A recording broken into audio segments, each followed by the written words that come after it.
वहाँ से बात हुई थी आदरणीय लालू जी, बोले कि तेजस्वी आज ही आए हैं और आते हैं तो बात करके आप लोग को बताएंगे और बुलाएंगे, लेकिन उन लोगों को बुलाया नहीं और आदरणीय तेजस्वी यादव जी निकल के बाइट दिए हैं। कोई हरज नहीं है, गठबंधन है हम लोग के बीच। अकेले लड़ने का मतलब ये नहीं कि हम लोग गठबंधन तोड़ दिए। फैसला आदरणीय सोनिया गांधी जी, आदरणीय लालू जी लेंगे, चूंकि अभी दोनों का स्टेटमेंट नहीं आया है। नमस्कार, आप देख रहे हैं लाइव सिटीज़। मैं हूं आपके साथ सौरभ राज्य। आरजेडी कांग्रेस में क्या अब गठबंधन सब कुछ खत्म हो चुका है? क्योंकि एमएलसी को चुनाव को लेकर के जिस तरीके से तेजस्वी यादव ने अब साफ साफ कहा है कि आरजेडी अपने बलबूते बिहार में उतरेगी और चुनाव लड़ेगी। मेरे साथ कांग्रेस के वरिष्ठ नेता अजित शर्मा है। क्या अब आरजेडी और कांग्रेस का जो गठबंधन है, जो रिश्ता है, क्या अब खत्म हो चुका है सर? क्योंकि बहुत लंबा इंतजार आप लोगों ने किया। देखिए, महागठबंधन खत्म नहीं हो सकता है, क्योंकि महागठबंधन क्यों बना था? भारतीय जनता पार्टी को रोकने के लिए, क्योंकि वो देश को बेचने का काम कर रही है, युवकों को रोजगार नहीं दे पा रही है। आप देखे होंगे सारा चीज बेच रहे हैं, रेल, हवाई सेवा, सब चीज बेच रहे हैं। तो गठबंधन उसलिए बना है। और अभी जो आप चुनाव की बात कर रहे हैं एमएलसी, निश्चित तौर पर मैंने भी इलेक्ट्रॉनिक मीडिया में देखा है, हम लोगों ने जो तय किया था कि हम लोग आदरणीय लालू प्रसाद यादव जी से, हमारा अध्यक्षा का था कि आप बात कर लीजिए और मिलजुल के चुनाव लड़िएगा तो एनडीए के सारे लोगों को आप लोग रोकने में कामयाब होइएगा। तो हमने भी देखा है बाइट, हम लोग कल 11 बजे हम सांसद अखिलेश जी और अध्यक्ष महोदय मदन मोहन झा जी, हम लोग तीनों बैठे थे अखिलेश जी के ही 11 रोड पे।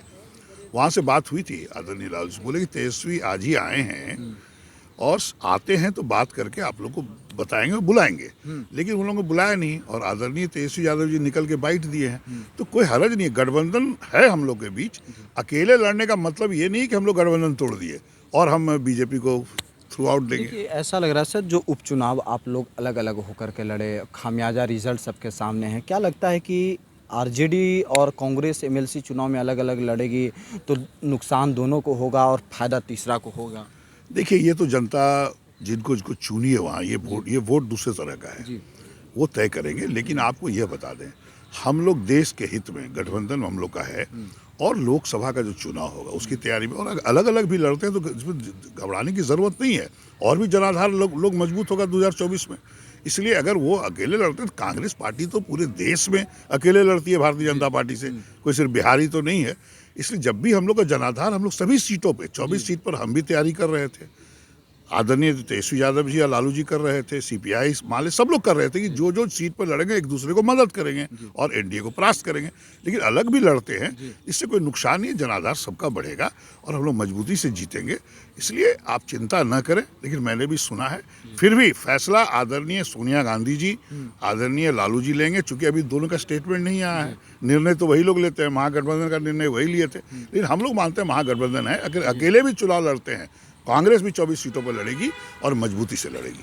लेकिन आज के समय में क्या कांग्रेस के पास पुरानी ताकत है कि अकेले मैदान में उतर कर के किसी के सामने खड़ा हो? अभी आप 5 सीट का चुनाव है अरुणाचल प्रदेश और हिमाचल में, आप देखोगे 5 सीट हमने जीता, भारतीय जनता पार्टी कोई सीट नहीं जीती। कांग्रेस के पास ताकत बची है? बिल्कुल, कांग्रेस पूरे देश में जन जन में है। कांग्रेस, देखिए, ये अगर कोई पार्टी जानी जाती है जनता के बीच पूरे देश में, वो कांग्रेस है, उसके बाद भारतीय जनता पार्टी है। और सब लोग तो रीजनल पार्टियां हैं, स्टेट वाइज हम लोग महागठबंधन बनाते हैं। इसलिए कांग्रेस को कोई आईना दिखाने का काम न करे। कांग्रेस बहुत बड़ी पार्टी है, जनता की पार्टी, और जनता के हित में काम करती है। एक अंतिम सवाल ये है कि गठबंधन न हुआ और जैसे पिछली उपचुनाव में आप लोग अलग लड़े, एमएलसी में ऐसा लग रहा है कि अलग ही लड़ेंगे, तो क्या एमएलसी के बाद भी कुछ उम्मीद बचेगी या फाइनल डिसीजन लेकर के आप लोग मजबूती से जनता के बीच में अकेले जाने के लिए तैयार हैं? फैसला हमारे आदरणीय अध्यक्षा सोनिया गांधी जी, राहुल जी और लालू जी। उनके सिपाही तैयार रहेंगे तब तो? बिल्कुल, सिपाही तैयार हैं, सिपाही में कमी थोड़ी है। देखिए, चुनाव के रिजल्ट से ये मत समझिए कि कांग्रेस पार्टी कमजोर हो गई है। कांग्रेस पार्टी कमजोर होती, हम भागलपुर से तीसरी बार जीते हैं। वो भारतीय जनता पार्टी का गढ़ है। 20 वर्ष सोनी चौबे वहाँ से विधायक रहे, मंत्री भी आज हैं, तो वो तो आरएसएस का गढ़ है।